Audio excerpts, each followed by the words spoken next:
Halo semuanya, kembali lagi bersama Digital Channel. Oke, kali ini saya mau membuat ODP buat HTB, teman-teman. Kalau biasanya ODP itu buat dipakai di OLT, tapi kali ini saya mau membuat ODP itu untuk pemakaian HTB.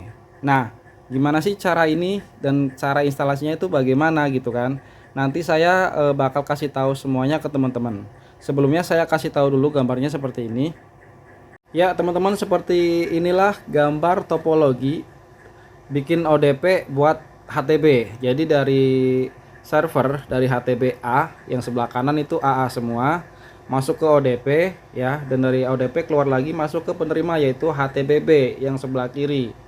Nah, gambar topologi seperti ini ya, teman-teman ya. Oke, sekarang kita bahas untuk kekurangan dan kelebihan memakai topologi seperti ini. Ya, kalau tadi kan gambarnya yang di tengah-tengah ini kan HTB ODP maksud saya. Dari A masuk ke ODP semua. Nah, ini penerimanya yaitu BB. Jadi dari A masuk ke ODP, dari ODP baru masuk ke HTBB. Dan kekurangan dan kelebihannya. Oke, misalkan teman-teman memakai kabel satu core nih ya. Teman-teman pakai kabel yang satu core dari sini.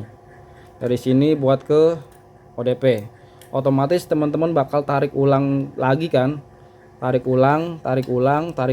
Jadi ada 4 HTB, berarti teman-teman harus tarik kabel yaitu 4 kabel kalau teman-teman pakai yang satu core. Sama halnya misalkan ini ODP nya nggak ada, misalnya ODP nya nggak ada, jadi teman-teman seperti biasa nggak pakai ODP, teman-teman ada pelanggan pasang, teman-teman otomatis sama aja kan, dari sini dari A ke B, dari A ke B sama aja kan, tarik ulang lagi. Nah, sekarang bedanya apa sama yang pakai ODP? Perbedaannya yaitu pertama gini, seperti tadi saya bilang, kalau teman-teman pakai yang satu core itu harus tarik ulang.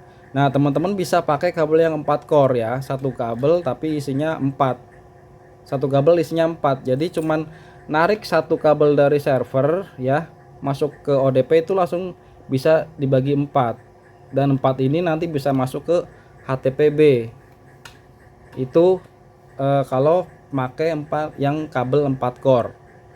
Terus kelebihannya apa gitu, kelebihannya apa, enaknya apa pakai topologi seperti ini tuh apa? Oke, saya jelasin seperti ini. Kalau nantinya ada yang pasang lagi ya, kalau nantinya ada yang pasang lagi di klien si B nya ini misalnya, teman-teman itu nggak usah tarik kabel dari server, cukup tarik kabel itu dari si ODP ini. Makanya saya saranin kalau teman-teman mau pasang ODP itu yang menurut teman-teman itu yang agak ramai gitu, misalkan di blok A misalnya udah ada 3 atau 4 yang orang yang pasang misalnya, otomatis kalau 4 yang pasang itu dia cerita-cerita ke tetangga kan biasanya dia mau pasang lagi, kebanyakan seperti itu ya. Teman-teman bisa pasang di titik yang eh, agak rame di situ, jadi nanti kalau ada yang pasang lagi teman-teman nggak capek narik ulang dari server dari si ini langsung ke klien ya. Teman-teman tinggal narik dari si ODP-nya. Itu kelebihan yang pertama, teman-teman.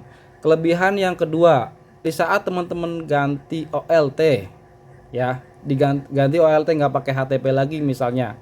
Ini jadi topologi ini nggak perlu teman-teman rubah, tinggal yang di sisi servernya diganti OLT, nanti kabel yang dari si server ke sini ininya tinggal diganti splitter aja, splitter 1/4, 1/8, atau 1/16, terserah teman-teman itu menurut kondisi di lapangan aja seperti apa. Nanti dari si splitter ini atau ODP ini bisa dibagi lagi ke si pelanggan lagi gitu. Itu eh, kelebihannya ya. Jadi teman-teman nggak usah narik ulang lagi kabel. Intinya teman-teman nabung dulu, maksudnya nabung di sini instalasinya, instalasi yang pertama pakai HTB itu.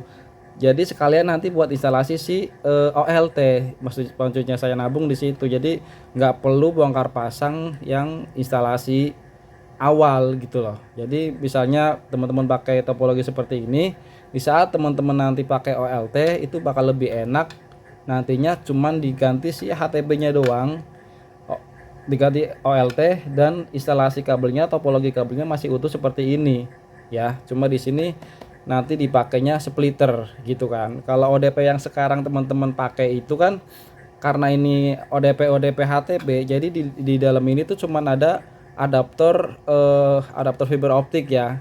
Nanti saya bakal kasih unjuk ODP HTB seperti apa.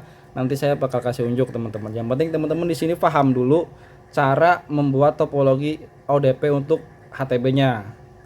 Dan itu tadi plus yang kedua ya. Jadi kalau misalnya teman-teman ganti OLT, tinggal cabut colok aja di sini pakai splitter, nanti dibagi lagi ke yang lain yang make ONU seperti itu. Oke, saya bakal tunjukin untuk ODP yang sudah berjalan yang memakai HTB. Jadi ODP ini berjalan buat HTB ya, bukan buat OLT. Oke.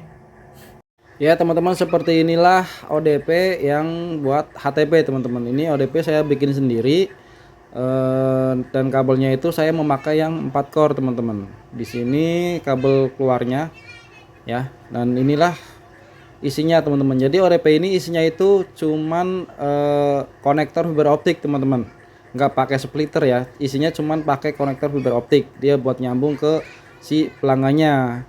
Dan ini saya pakai kabel yang 4 core, jadi satu kabel isinya 4. Dan teman-teman bisa lihat di sini yang warna hitam ini yang saya pegang, ini adalah casing fiber optik ya. Jadi casing itu ini buat ngebagi si 4 fiber optiknya itu. Dan ini saya pakai selang kecil buat si pengaman fiber optiknya itu teman-teman. Ini saya pakai fast connector manual ya, bukan pakai splicer. Nah seperti ini ya teman-teman, bisa pahami.